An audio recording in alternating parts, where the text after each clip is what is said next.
Welcome back to the channel. My name is Lemon, and I'm developing Patch Quest, a roguelike / Metroidvania game set on the lost island of Patchlantis. The game has two key features that set it apart from other games in the genre. You have a lasso that lets you mount and ride all of the monsters in the game. And when riding a monster, you can use 3 of its animal-inspired skills. You also have the power to compress patches of land and carry them around in your pocket.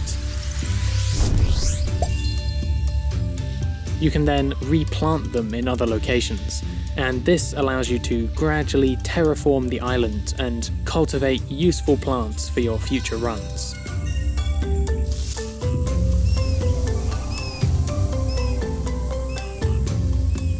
So 2 months ago, I made this video summarizing all of the development process so far. So if you're new to the channel, you should check that out. And in this video, I'll be covering all of the progress I've made since then, as I try to mold Patch Quest into something more like a complete game. And there's been a lot of changes in the past 2 months. Now, boss battles are an important part of every roguelike game. Patch Quest does already have the jumbo monster battles, where you fight against a supersized version of a monster that has some new tricks and abilities. But I wanted to make some special bosses that are more unique and more memorable to help mark the important points in the game. So I came up with 4 unique boss designs that all have custom moves and need to be defeated in a special way.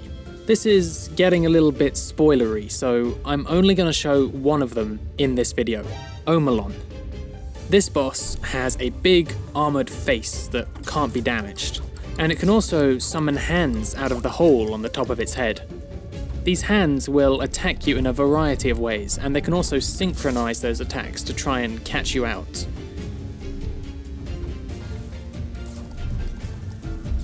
If you can destroy both hands, then the head will open up, and this reveals a vulnerable core that lets you deal direct damage to the boss. And then this sequence will repeat 2 more times, with an extra twist here or there. It's a fairly simple concept, but it adds some much needed variety to the game, and each of the bosses are very different with their own patterns and openings. Once you defeat a boss, you'll then need to capture its crystal core. This is done using your lasso in the same way that you would mount a monster. I added this phase because the lasso is the game's most unique mechanic, and so I really wanted it to be directly relevant to the game's big tests of skill.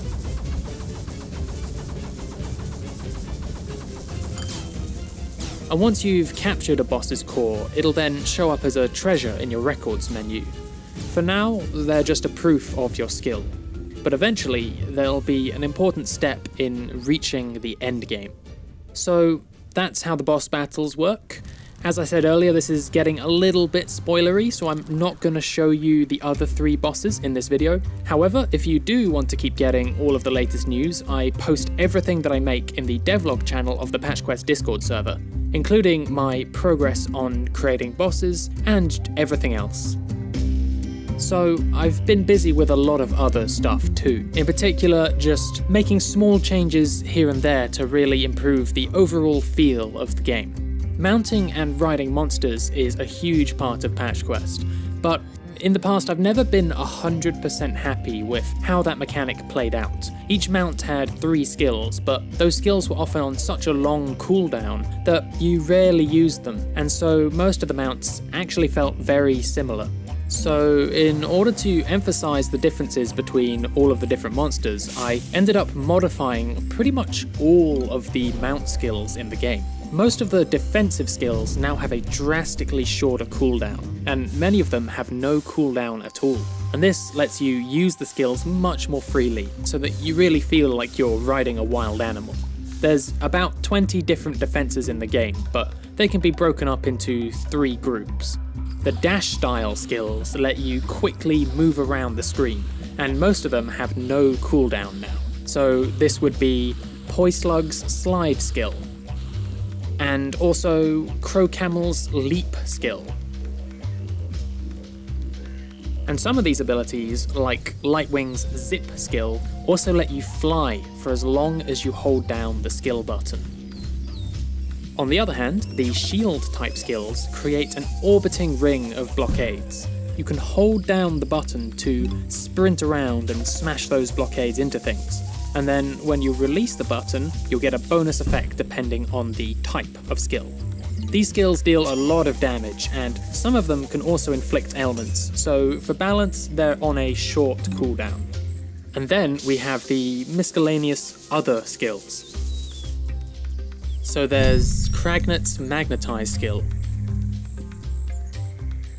and there's Sandamander's Tunnel skill.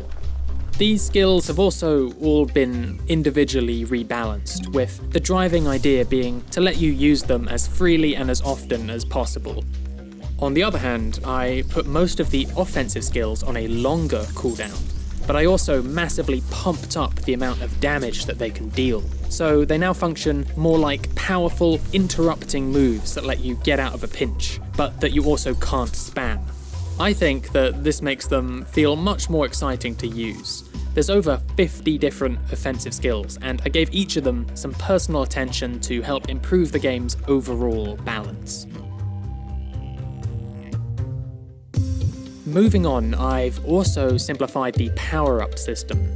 There used to be 7 different power-ups, which could each be stacked up to 10 times over, but I found it was very tough to remember all 7 effects and to be aware of which of the power-ups you'd gathered on a run. So I've reduced this set down to just 5 effects that are all very useful. Ferocity increases the damage dealt by all of your mount skills.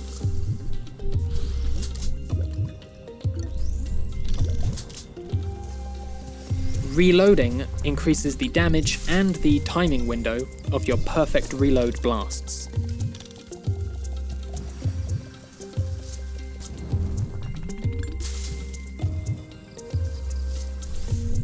Melee increases the strength and the knockback of your melee blast.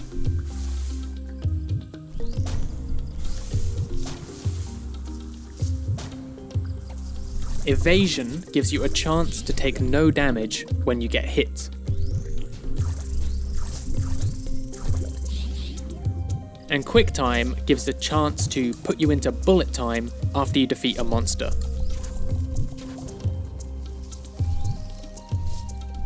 So 3 of these power-ups are offensive and the other 2 are defensive. Personally, I think that this simpler system is much easier to exploit in the heat of a battle. If you're a long-time watcher of the devlog, you're bound to have noticed that I've also been overhauling the HUD. It's a lot more condensed now, which makes it less distracting, and it also lets the horizontal corridors cover more of the screen. This was achieved by transforming a lot of the text boxes into icons, which are of course much smaller. Your ammo now appears in this D-pad configuration on the left, and your skills now appear in a similar pattern on the right-hand side. There's a lot of skills in the game, and so for this to work I had to make loads of new icons, but I think it turned out looking really cool in the end. And since the HUD no longer shows the names of your skills, I moved that info into the pause menu, where you can mouse over them to get a full description. You can also mouse over your power-ups here for a reminder of what they do. I also decided to reduce the number of status ailments you can have at one time from 3 down to just 1.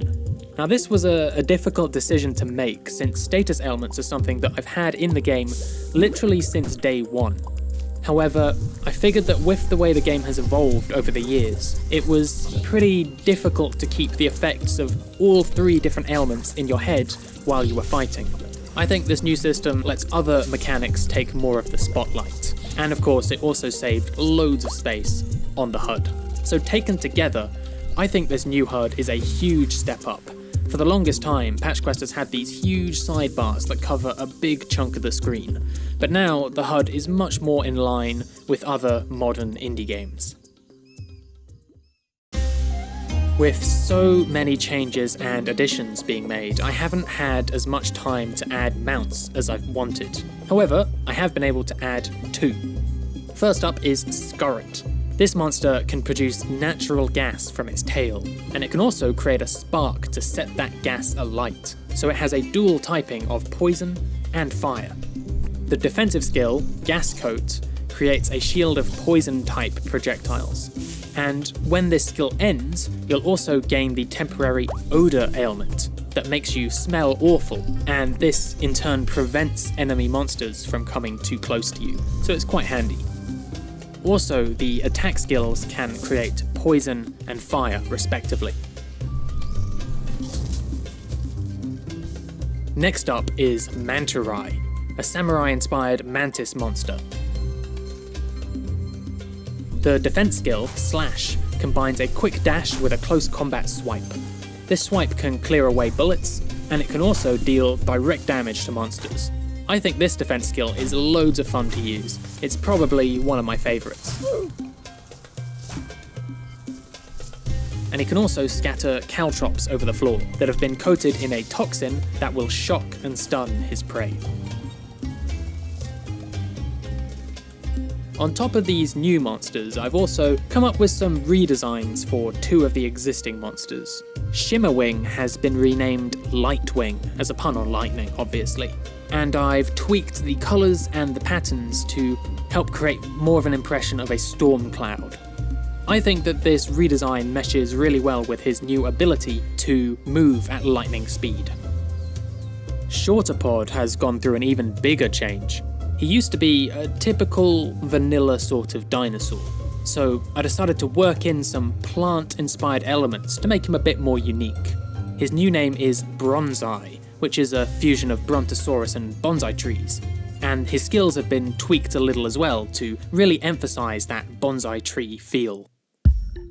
I want to add a whole bunch more mounts to the game, but there's a lot of other stuff that I need to add first. The winter Steam launch is fast approaching, and I really want to make sure that Patch Quest is a complete game when it launches, even though it will be an early access. So the goal for October is to add more dungeons. Currently there's 4 dungeons that you can find in the starter habitats, so if I can add another 8, then every habitat will have a dungeon, and combined with the boss battles, the game will just have a much more fleshed out mid-game. And so that's what I'm working towards now.